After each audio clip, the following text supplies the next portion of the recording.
नमस्कार, सुप्रभात। आप देख रहे हैं खबर एचपी और समय हो चला है हिमाचल की 25 बड़ी खबरों को जानने का। तो आइए एक नजर डालते हैं 25 बड़ी खबरों पर फटाफट अंदाज में। इससे पहले यदि आप वीडियो को लाइक नहीं किए तो लाइक कर दीजिए और चैनल को सब्सक्राइब कर लीजिए।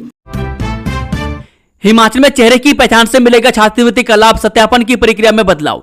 हिमाचल प्रदेश के अनुसूचित जाति और अन्य पिछड़ा वर्ग के विद्यार्थियों को अब चेहरे की पहचान से ही छात्रवृत्ति मिलेगी। केंद्र सरकार के सामाजिक न्याय एवं अधिकारिता मंत्रालय ने प्री मैट्रिक और पोस्ट मैट्रिक छात्रवृत्ति योजनाओं के तहत लाभार्थियों के सत्यापन की प्रक्रिया में यह बदलाव किया। नई व्यवस्था के तहत छात्र विद्यार्थियों को छात्रवृत्ति का लाभ लेने के लिए अब अपने चेहरे का डिजिटल पहचान के माध्यम से सत्यापन कराना होगा।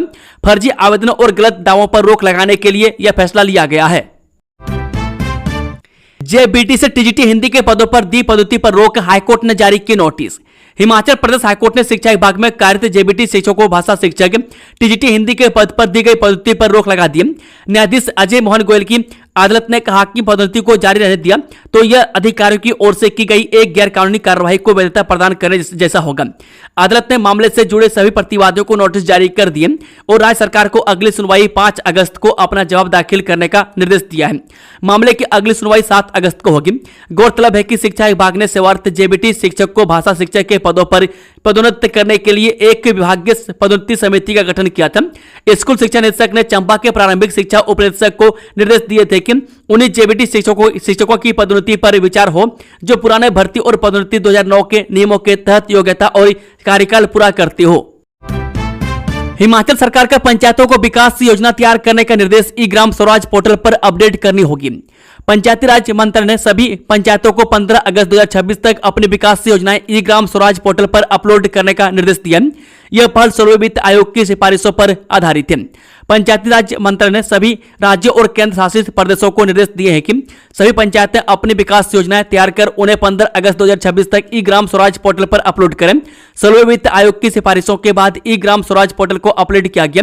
इस संदर्भ में 19 जून से योजना अपलोडिंग विंडो खुल गई है। नई वित्त योजना के तहत पंचायतों में विकास कार्यों को अंजाम दिया जा सकेगा। सीएम सुक्खू का ऐलान, हमीरपुर मेडिकल कॉलेज जुलाई में जोल सप्पड़ होगा शिफ्ट, 35 करोड़ के क्रिटिकल केयर ब्लॉक का शिलान्यास। मुख्यमंत्री ठाकुर सुखविंदर सुक्खू ने जिला हमीरपुर के जोल सप्पड़ में डॉक्टर राधाकृष्णन राजकीय चिकित्सा महाविद्यालय हमीरपुर के नए परिसर में लगभग 35 करोड़ रुपए की लागत से निर्मित होने वाले अत्याधुनिक क्रिटिकल केयर ब्लॉक का शिलान्यास किया। इसके बाद उन्होंने इसी परिसर में नवनिर्मित अस्पताल ब्लॉक और अकादमिक ब्लॉक तथा अन्य निर्माणाधीन भवनों के कार्यों का निरीक्षण किया। उन्होंने सीपीडब्ल्यूडी, पीडब्ल्यूडी और मेडिकल कॉलेज के अधिकारियों को अस्पताल ब्लॉक और अकादमिक ब्लॉक को मेडिकल कॉलेज प्रबंधन को सौंपने तथा कॉलेज एवं अस्पताल के विभिन्न विभागों को जोल सप्पड़ शिफ्ट करने की प्रक्रिया को तेजी से पूरा करने के निर्देश दिए। मुख्यमंत्री ने कहा कि जुलाई के पहले सप्ताह में मेडिकल कॉलेज के इन महत्वपूर्ण विभागों का संचालन जोल सप्पड़ में शुरू कर दिया जाएगा। अधिकारी लटकाने फैसलों के मामले, हिमाचल पेंशनर संघ ने खोला मोर्चा, जानबूझकर केस नहीं भेजने लेखाकार कार्यालय। Himachal Pradesh pensioners welfare association ने आरोप लगाया है कि शिक्षा विभाग के अधिकारी जानबूझकर पेंशनरों के मामलों को लटका रहे हैं। एसोसिएशन के अध्यक्ष सुरेश ठाकुर, वरिष्ठ उपाध्यक्ष गंगाराम शर्मा, महासचिव भूराम वर्मा, प्रेस सचिव लायक राम शर्मा, मीडिया प्रभारी सेन राम नेगी, जिला शिमला के अध्यक्ष भागचंद चौहान ने कहा कि शिक्षा विभाग में कुछ आहरण एवं वेतन अधिकारियों द्वारा पेंशनर्स के केस महालेखाकार कार्यालय को नहीं भेजे जा रहे हैं। इनमें वे पेंशनर्स हैं जिनकी नियमित सेवा अवधि 10 वर्ष से कम कॉन्ट्रैक्ट पॉलिसी के तहत रही है। पेंशनर्स एसोसिएशन के पदाधिकारियों ने कहा कि जब सरकार द्वारा पास किया अधिनियम उच्च न्यायालय द्वारा निरस्त कर दिया गया, वह सरकार द्वारा 21 फरवरी 2026 को नोटिफिकेशन विड्रॉ कर दी है। इसके बावजूद अपनी मनमानी कर रहे जो सरासर गलत है। सेना के रिटायर्ड अधिकारी की सांड के हमले में मौत, 11 दिन पहले भवाराना में एक बैंक के बाहर किया था लहूलुहान। सेवानिवृत्त सैन्य अधिकारी की सांड के हमले से मृत्यु, भवाराना में बैंक के बाहर हुआ था जानलेवा हमला। पालमपुर अस्पताल में उपचार के दौरान निधन, सैन्य सम्मान। जी हां, हिमाचल प्रदेश के जिला कांगड़ा में सेना के रिटायर्ड अधिकारी की सांड के हमले से मौत हो गई।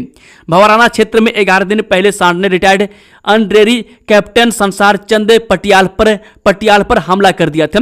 वह पेंशन लेने के बाद बैंक से बाहर आ रहे थे। इस दौरान सड़क पर सांड ने उन पर जानलेवा हमला कर दिया और लहूलुहान कर दिया। विवेकानंद अस्पताल पालमपुर में उपचार के दौरान रविवार को उनका निधन हो गया। रविवार को उनका अंतिम संस्कार पूरे सैन्य सम्मान के साथ किया गया। मुख्यमंत्री ने 2000 लोगों के साथ किया योगाभ्यास। अंतर्राष्ट्रीय योग दिवस के उपलक्ष्य पर मुख्यमंत्री ठाकुर सुखविंदर सिंह सुक्खू ने रविवार को जिला हमीरपुर के अनु स्थित भारतीय खेल प्राधिकरण के सिंथेटिक ट्रैक ग्राउंड में राज्य स्तरीय कार्यक्रम में बतौर मुख्य अतिथि भाग लिया। आयुष विभाग द्वारा आयोजित इस कार्यक्रम में उन्होंने वरिष्ठ नागरिकों, युवाओं और बच्चों सहित लगभग 2000 लोगों के साथ करीब 45 मिनट तक योगाभ्यास किया। उन्होंने दीप प्रज्वलन और धन्वंतरी पूजन के साथ योगाभ्यास सत्र का शुभारंभ किया। उन्होंने IDY यानी इंटरनेशनल डे फॉर योगा से संबंधित एक पुस्तिका का विमोचन भी किया। प्रदेश के खिलाड़ियों को प्रदान कर रहे हैं बेहतरीन सुविधाएं, योग दिवस समारोह में बोले सीएम सुक्खू। मुख्यमंत्री ठाकुर सुखविंदर सुक्खू ने जिला हमीरपुर के अनु स्थित साई सेंटर ऑफ एक्सीलेंस के प्रशिक्षुओं एवं युवा खिलाड़ियों तथा अन्य बच्चों के साथ संवाद किया। इस अवसर पर उन्होंने कहा कि प्रदेश सरकार प्रतिभाशाली खिलाड़ियों को वर्ल्ड क्लास सुविधाएं प्रदान करने के लिए कृत संकल्प है। इस कार्यक्रम में नादौन में लगभग 125 करोड़ रुपए का अत्याधुनिक इंडोर स्टेडियम बनाया जा रहा है, जिसे इसी वर्ष प्रदेश के खिलाड़ियों को समर्पित कर दिया जाएगा। इसमें तैराकी, बैडमिंटन, वॉलीबॉल और टेनिस सहित 14 खेलों के लिए विश्व स्तरीय सुविधाएं उपलब्ध करवाई जाएंगी। हिमाचल पथ परिवहन निगम चालक परिचालक यूनियन को वार्ता का न्योता। HRTC कर्मचारियों के बढ़ते आंदोलन व 25 से बसों के बंद करने की चेतावनी के बीच उप मुख्यमंत्री मुकेश अग्निहोत्री ने यूनियन पदाधिकारियों को वार्ता के लिए बुलाया है।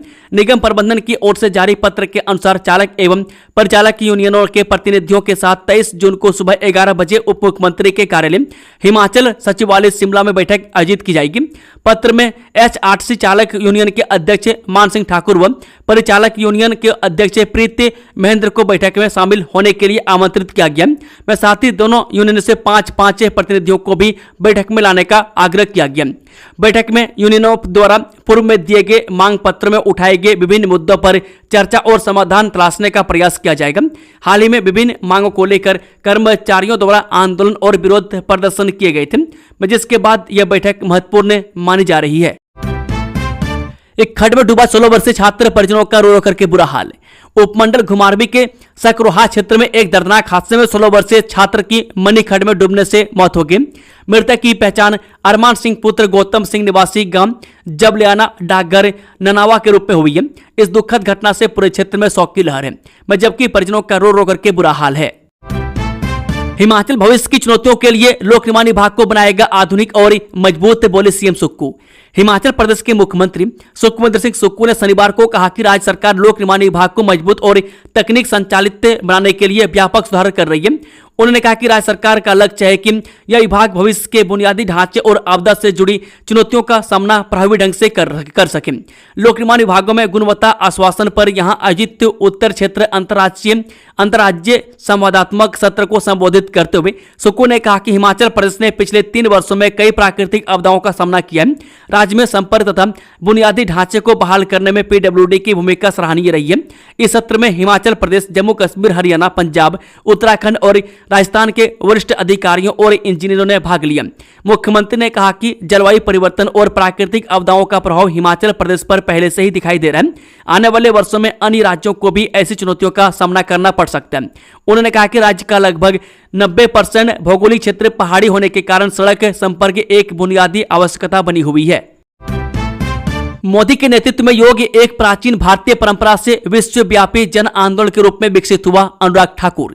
पूर्व केंद्रीय मंत्री एवं हमीरपुर सांसद अनुराग सिंह ठाकुर ने 12वें अंतर्राष्ट्रीय योग दिवस के अवसर पर रविवार को मुंबई के नाना चौक स्थित सेवा सदन में योगाभ्यास किया तथा आधुनिक जीवन में योग की उपयोगिता पर अपने विचार साझा किए।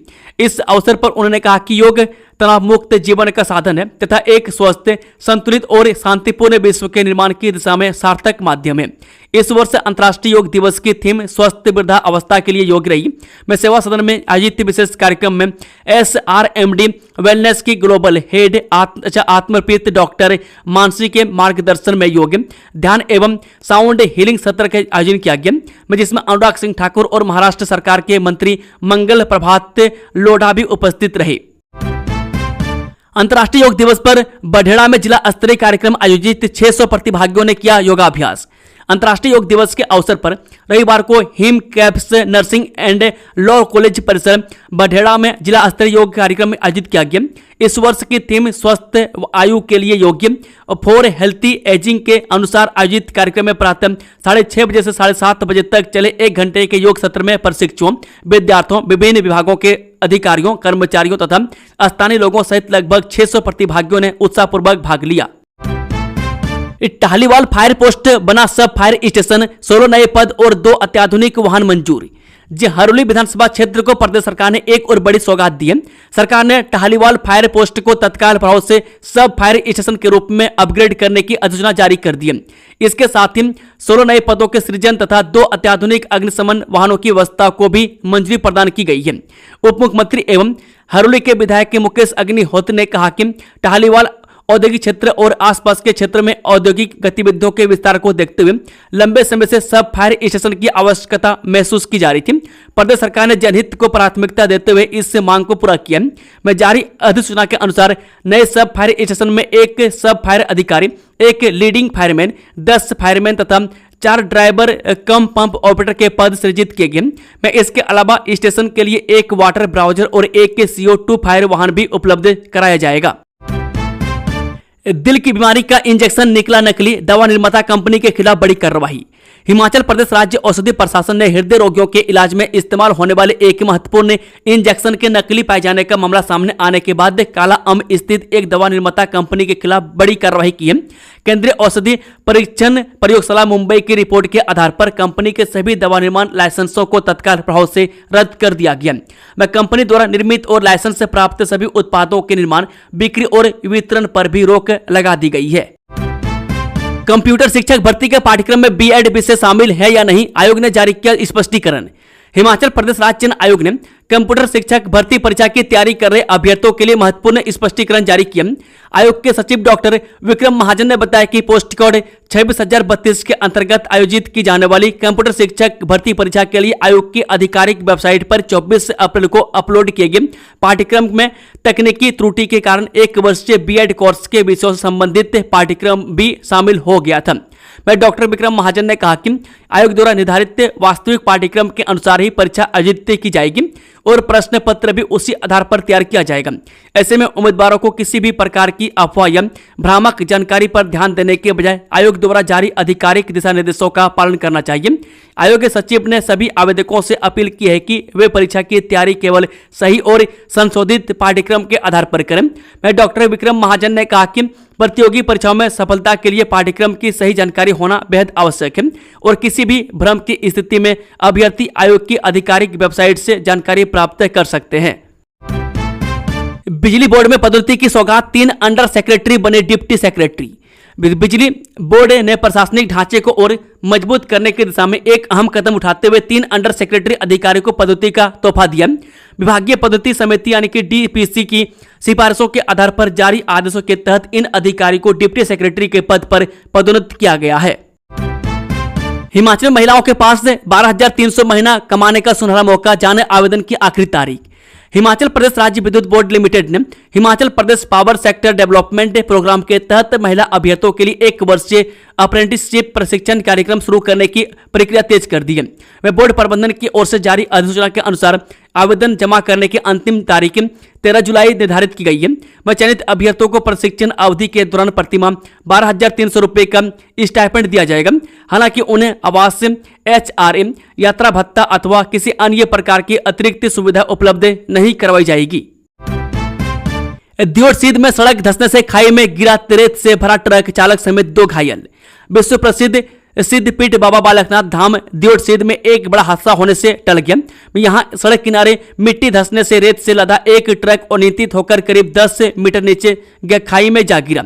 हादसे में ट्रक में सवार चालक अनमोल और 2 अन्य व्यक्ति हेमराज और मनीष कुमार सवार थे। हादसा रविवार सुबह 9:30 बजे के करीब पेश आया।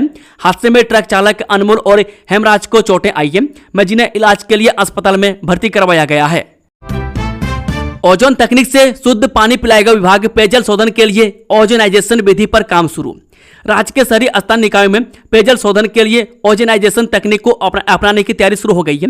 इसके तहत जल शक्ति विभाग के मुख्य अभियंताओं को अपने अपने जोन से 500 करोड़ रुपए तक की परियोजनाओं के प्रस्ताव भेजने को कहा गया है। जल शोधन संयंत्रों में सुधार तथा आधुनिक कीटाणु शोधन व्यवस्था हेतु यह प्रस्ताव तैयार किए जाएंगे, जिसके बाद राज्य सरकार इस पर में आगामी कार्रवाई करेगी।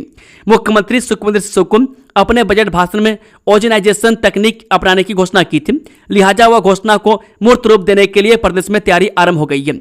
मिली जानकारी के अनुसार प्रदेश के विभिन्न जोनों के मुख्य अभियंताओं को निर्देश दिए गए हैं कि वे अपने अपने क्षेत्रों के लिए जल शोधन संयंत्रों में सुधार तथा आधुनिक कीटाणु शोधन व्यवस्था स्थापित करने के प्रस्ताव तैयार करें। 4 सोलर प्लांट में उत्पादन शुरू, 3 अगले माह होंगे तैयार, 100 पंचायतों में स्थापित होंगे संयंत्र।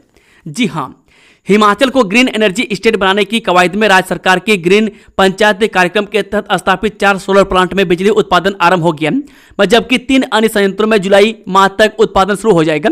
सरकार ने राज्य की 100 पंचायतों में 500 मेगावाट के सौर ऊर्जा संयंत्र स्थापित करने का फैसला लिया है। इसके आरंभिक चरण में सरकार ने 24 पंचायतों में ग्राउंड माउंटेड सौर परियोजनाएं स्थापित करने की मंजूरी प्रदान की है। बहरहाल सरकार के राज्य को ग्रीन स्टेट बनाने के सपने को धरातल पर उतारने के लिए कार्य शुरू हो गया। जानकारी के अनुसार प्रदेश में 16 स्थानों पर ग्रीन पंचायत कार्यक्रम के तहत 500 मेगावाट के सोलर ऊर्जा संयंत्र स्थापित करने का कार्य संबंधित विभाग की ओर से आरंभ कर दिया गया है। पेट्रोल पंपों से डीजल खरीद पर रोक से चिंतित बद्दी रोटीवाला नालागढ़ में नए फैसले से उद्योगों पर संकट के बादल। केंद्र सरकार द्वारा औद्योगिक, व्यावसायिक और संस्थागत यानी कि बल्क उपभोक्ताओं के लिए रिटेल पेट्रोल पंपों से पेट्रोल डीजल खरीद पर रोक लगाए जाने के बाद एशिया के सबसे बड़े औद्योगिक क्षेत्रों में शुमार बद्दी व रोटीवाला नालागढ़ में ईंधन आपूर्ति को लेकर चिंता बढ़ गई है। नई व्यवस्था के तहत उद्योगों को अपनी जरूरत का ईंधन केवल अधिकृत थोक आपूर्तिकर्ताओं से ही प्राप्त करना होगा, लेकिन क्षेत्र में इसके लिए पर्याप्त वैकल्पिक व्यवस्था अभी पूरी तरह विकसित नहीं हो पाई है। ऐसे में बिजली कटौती के दौरान जनरेटरों और उत्पादन प्रक्रियाओं के लिए डीजल पर निर्भर सैकड़ों औद्योगिक इकाइयों के सामने परिचालन प्रभावित होने का खतरा मंडराने लगा है। डिजिटल तकनीक की ओर बिजली बोर्ड के कदम, 10 लाख से अधिक स्मार्ट मीटर स्थापित। राज्य में बिजली बोर्ड के विभिन्न सर्किलों में 10 लाख से अधिक स्मार्ट मीटर स्थापित कर दिए। इनमें बोर्ड के सोलर सर्किल में सबसे अधिक स्मार्ट मीटर लगाए गए, जबकि शिमला और रामपुर सर्किल में इनकी संख्या अधिक है। RDSS योजना के तहत प्रदेश में स्मार्ट मीटर स्थापित करने का काम बिजली बोर्ड चरणबद्ध तरीके से कर रहा है। बहरहाल बिजली बोर्ड के डिजिटल तकनीक की ओर से लगातार कदम आगे बढ़ रहे हैं। बिजली बोर्ड के आंकड़ों के तहत 10,29,926 स्मार्ट मीटर स्थापित किए जा चुके हैं। इनमें अब तक सोलन और शिमला समेत रामपुर सर्किल में इसका आंकड़ा सबसे अधिक है।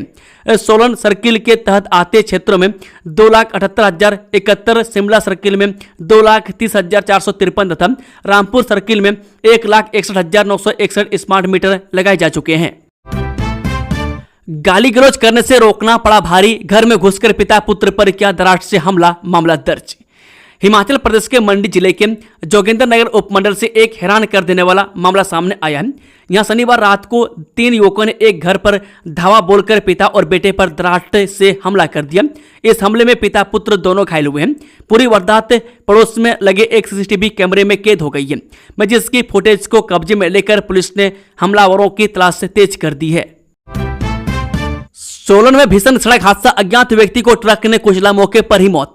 हिमाचल प्रदेश के सोलन जिले में शनिवार को एक भीषण सड़क हादसा हुआ। यहां एक ट्रक ने अज्ञात व्यक्ति को रौंद दिया। इस घटना में उसकी मौके पर ही मौत हो गई। फिलहाल पुलिस मामले की जांच कर रही है। माफियाओं के खिलाफ ऊना वन विभाग की बड़ी कार्रवाई, अवैध लकड़ी से भरी 10 गाड़ियां जब्त। हिमाचल प्रदेश के ऊना जिले में वन संपदा की तस्करी और अवैध कटान पर अंकुश लगाने के लिए वन विभाग की टीम ने बड़ी कार्रवाई को अंजाम दिया। वन माफियाओं के खिलाफ चलाए गए विशेष अभियान में विभाग की टीमों ने पूरी रात सर्च ऑपरेशन चलाकर अवैध रूप से लकड़ी की ढुलाई कर रहे 10 वाहनों को जब्त किया। यह कार्रवाई गुप्त सूचना के आधार पर की गई, जिसमें बिना अनुमति प्रतिबंधित लकड़ी को विभिन्न क्षेत्रों से ले जाए जाने की जानकारी मिली थी। शिमला में टूरिस्ट की भीड़ ने सड़कों पर बढ़ाया ट्रैफिक दबाव, पुलिस ने उतारे अतिरिक्त जवान, 16 लाख गाड़ियां पहुंची अब तक। हिल स्टेशन शिमला में समर सीजन पीक पर है। मैदानी राज्यों में तपती गर्मी से छुटकारा पाने के लिए भारी संख्या में सैलानी शिमला पहुंच रहे हैं। रोजाना अन्य राज्यों से पर्यटकों की हजारों गाड़ियां शिमला पहुंच रही है। ऐसे में शिमला में बढ़ता ट्रैफिक दबाव पुलिस के लिए चुनौती बन गया है। ट्रैफिक के बेहतर प्रबंधन के लिए शिमला पुलिस ने अब जवानों की संख्या बढ़ा दी है। हिमाचल में अजब गजब मौसम, चोटियों पर हिमपात तो ऊना में 38 डिग्री पहुंचा तापमान, अगले 2 दिन तक बर्फबारी और बारिश के आसार। जी हां, राज्य ब्यूरो यानी कि शिमला शुक्रवार यानी कि 20 जून 2026 की रात धर्मशाला से ज्यादा गर्म शिमला की दर्ज की गई। शिमला के न्यूनतम तापमान में कोई बदलाव नहीं आया, जबकि धर्मशाला में 0.5 डिग्री की गिरावट के साथ 16.3 डिग्री दर्ज किया गया। प्रदेश में न्यूनतम तापमान में 1 से 5 डिग्री तक का अंतर पाया है। प्रदेश में सबसे गर्म रात बिलासपुर में दर्ज की गई, जहां पर न्यूनतम तापमान में 5.5 डिग्री की वृद्धि के साथ 28 डिग्री दर्ज किया गया। इस सीजन में पहली बार बिलासपुर का न्यूनतम तापमान सबसे अधिक और 28 डिग्री दर्ज किया गया। हालांकि पांवटा साहिब का सबसे अधिक न्यूनतम तापमान रहता है, वहां पर 27 डिग्री दर्ज किया गया। कर्मचारियों की लंबित देनदारियों के भुगतान के लिए एचआरटीसी ने सरकार से मांगे 100 करोड़। एचआरटीसी ने कर्मचारियों और पेंशनर्स की लंबित वित्तीय देनदारियों के भुगतान के लिए प्रदेश सरकार से 100 करोड़ रुपए की अतिरिक्त वित्तीय सहायता मांगी है।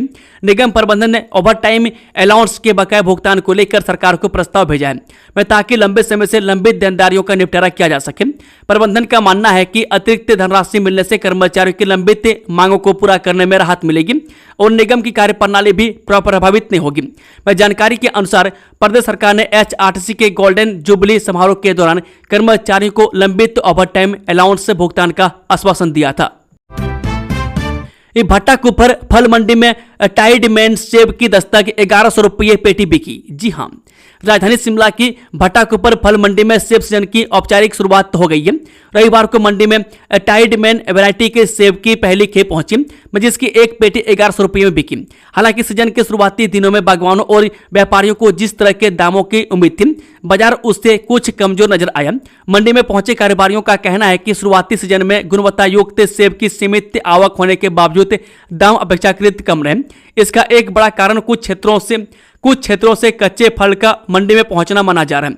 व्यापारियों का मानना है कि समय से पहले तोड़े गए फलों की गुणवत्ता कमजोर होती है, जिससे खरीदारों का रुझान प्रभावित होता है और इसका असर पूरे बाजार भाव पर पड़ता है।